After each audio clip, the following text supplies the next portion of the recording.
Lyon demain, média agitateur d'idées. Bonjour Thibaut Kibler. Bonjour. Cofondateur d'Atypique, une start-up, on peut appeler ça comme ça ? Ouais, c'est ça, une start-up. Une start-up qui a été créée en 2021, qui est basée à Gerland, à la Grappole. Votre activité est justement atypique, c'est le cas de le dire. Vous portez bien votre nom puisque vous luttez contre le gaspillage alimentaire d'une façon un peu particulière. Quelle est votre activité exactement, Thibaut ? En fait, pour comprendre notre activité, il faut déjà comprendre le problème. En France, il y a 11% de la production agricole qui est gaspillée chaque année à la source chez nos producteurs. Ça fait à peu près 1,3 million de tonnes. Un chiffre qui est un peu dur à imaginer. C'est le poids de 13 paquebots. Ce poids qui est gaspillé, c'est l'équivalent de la moitié du gaspillage en France des fruits et légumes. Donc, il y a la moitié du gaspillage en France qui est fait à la source chez nos producteurs et coopératives françaises. Quelles sont les raisons de ces produits qui sont gaspillés ? Pourquoi ils ne sont pas mis dans le circuit ? Ils sont pas mis en circuit parce qu'ils sont différents, justement. Ils sont atypiques, en dehors des normes. Donc, ils sont trop gros, trop petits, tordus, rayés, même des fois en excédent de récolte. Alors, s'ils ne rentrent pas dans le circuit, c'est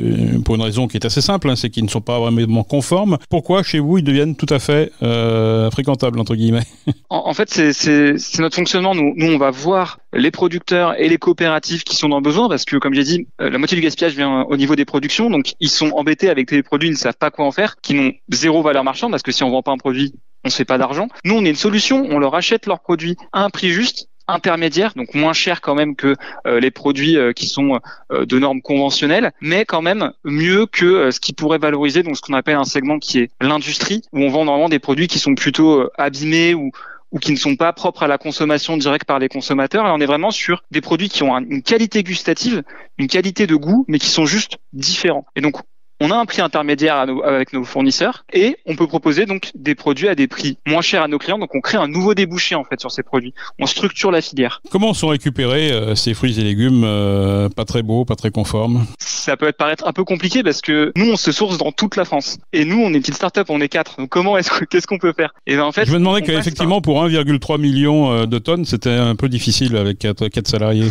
On n'est pas encore à 1,3 million de tonnes seul et on en est à 200. Mais on passe en fait par des réseaux spécialisés de transporteurs qui sont spécialisés dans le monde du fruit et légumes et donc en fait qui font des tournées de ramasse ou par en fait les réseaux logistiques de nos fournisseurs qui ont l'habitude de livrer parce que notre fournisseur peut aussi bien livrer une grande surface ou un entrepôt que le nôtre en fait. Et donc en fait, il nous déporte une partie de sa logistique pour nous livrer ses produits. Quel est l'intérêt pour chacune des parties ? D'abord pour les agriculteurs. Les agriculteurs, ils gagnent de l'argent en fait parce que comme j'avais expliqué précédemment, un produit non vendu, c'est pas de l'argent qui rentre dans les caisses. Donc c'est vraiment leur principale contrepartie, c'est de l'argent. C'est soit ils gagnent de l'argent sur un produit non vendu, soit ils gagnent plus d'argent. Par exemple, la filière de la pomme, un producteur, les petites pommes qui se vendent pas sur le marché, il va devoir les vendre à un industriel. On va dire à 30 centimes du kilo. Normalement, ces pommes, il les vend à 1 euro du kilo. Et chez moi, je les achète à 60 centimes du kilo. Donc, il gagne 2 fois plus qu'en passant par l'industrie, en passant par moi. Donc, il a tout intérêt à vendre sur ses produits, ces petites pommes, qui sont propres à la consommation, à passer par moi pour se faire plus d'argent. Qui sont vos clients ? Et alors, quel est l'intérêt pour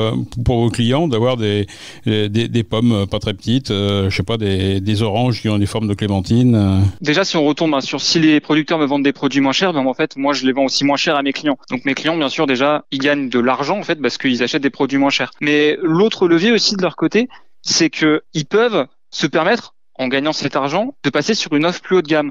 Moi, j'ai converti des clients qui avant n'arrivaient pas à rentrer dans leurs coûts et devaient passer par de l'import. Et grâce à moi, qui suis sur un marché 100% français, ils arrivent à passer sur une production 100% française. J'ai même, par exemple, déjà vendu des oranges bio de Corse moins chères que des oranges conventionnelles espagnoles. Alors tout ça, c'est un petit peu compliqué, peut-être à la fois pour le consommateur, également pour les clients, pour les restaurateurs que vous voulez toucher en particulier.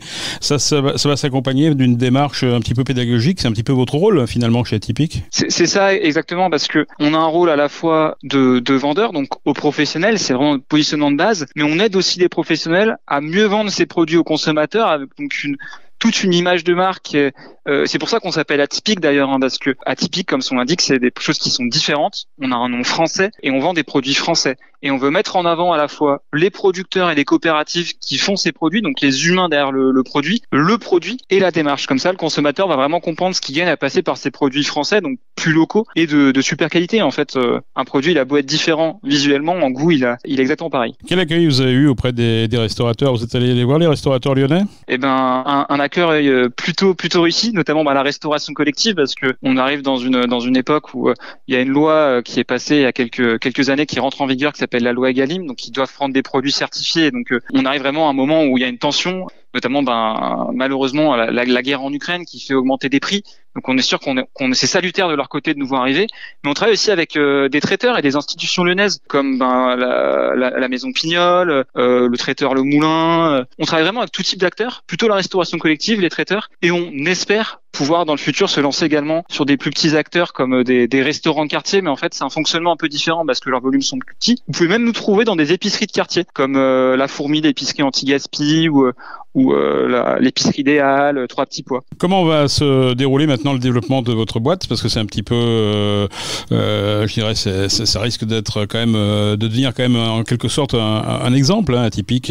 Nous, on a toujours eu des ambitions assez fortes avec Simon, mon associé. En plus, c'est un projet qui coule de source. Je l'avais pas forcément expliqué, mais Simon, lui, il est fils de producteur dans l'Ardèche. C'est un projet qui lui tient à cœur et on s'est rejoint dans l'aventure autour de ce projet. Donc notre ambition, c'est de sauver des tonnes et des tonnes de fruits et légumes. Et pour en sauver des tonnes, en fait, il faut avoir un impact national. Donc nous, en fait, on est déjà en train de recruter actuellement en local sur Lyon, donc différents postes en marketing, en achat, orienté et également des personnes orientées business. Mais nous, on veut se développer dans toute la France. Donc on va ouvrir un autre entrepôt bientôt à Paris.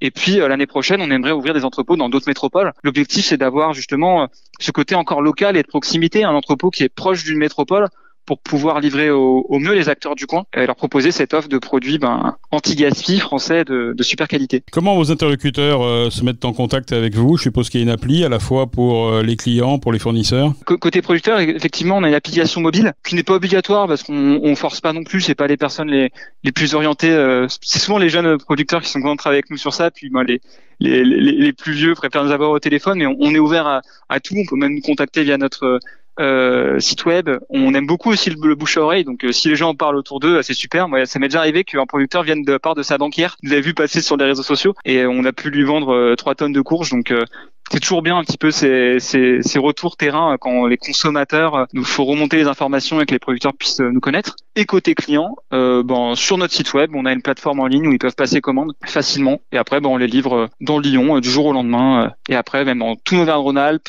Et on fait même des tests en Île-de-France et en PACA. Et l'idée, c'est que Atypique soit aussi visible dans les points où on trouve vos produits. Justement, dans la stratégie d'accompagnement qu'on offre à nos clients, on offre pléthore de visuels, que ce soit des chartes pour expliquer l'engagement du restaurant, du traiteur, du magasin, également une explication du projet, mais aussi une valeur qui est assez forte où tous les mois on donne les volumes sauvés. Donc en fait, ils ont un diplôme qu'ils peuvent afficher dans leur lieu de commerce qui montre les volumes qu'ils ont sauvés chaque mois. Et ça peut vite être impressionnant parce que certains gros restaurants d'entreprise ils sauvent plus d'une tonne par mois. Merci à Thibaut Kibler, cofondateur d'Atypique, start-up donc quelque peu atypique, dont l'activité est essentiellement d'éviter le gaspillage alimentaire et notamment en récupérant les produits à la source qui ne sont pas conformes aux bons usages, on va dire, aux bonnes règles. Merci à vous. Merci Thibaut, merci beaucoup de nous avoir partagé ce moment.